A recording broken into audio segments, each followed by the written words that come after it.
Vi er taget med Ulven Peter fra Paradise Hotel til Fredensborg Humlebæk Motocrossklub ved Kejserdalen i Nordsjælland.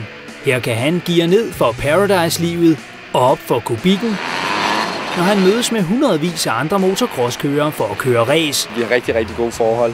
Det har regnet lidt, så banen er helt perfekt i dag, så jeg kan næsten slet ikke vente med at komme ud. Det er helt perfekt i dag. Du kommer til skade en gang, men det gør du i alle sportsgrene. Men altså, man skal bruge sit hoved lidt, når man kører cross, fordi der er nogle bakker en gang imellem, man skal ryge over og sådan noget. Det hjælper ikke bare at give gas, fordi så kommer du bare til at slå dig. Hvad er det værste, du har ude for? Jeg har brækket begge håndledene på en Team Danmark-lejr for mange år siden. Så det var det værste, da jeg brækkede begge mine håndled dernede. Efter at have været der 2 dage, så der var lidt langt hjem.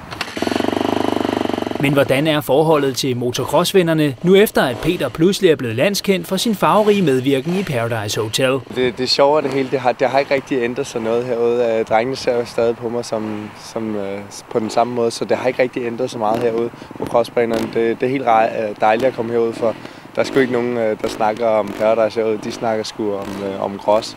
Der er sådan lidt helle, hvor jeg slapper af, hvor det hele det handler om cross, og det er det, vi snakker om herude.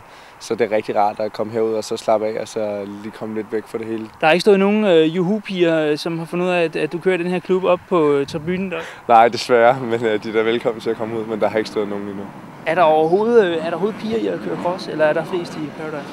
Der er lidt flere piger i Paradise, det vil sige 3 gange. Der er mange flere piger i Paradise. Altså, jeg har sgu ikke lige scoret på crossbanen endnu.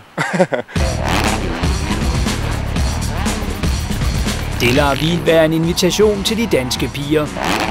Og vi skulle hilse at sige, at der er plads til flere tilskuere, når Fredensborg Humlebæk Motocrossklub træner mandag og onsdag.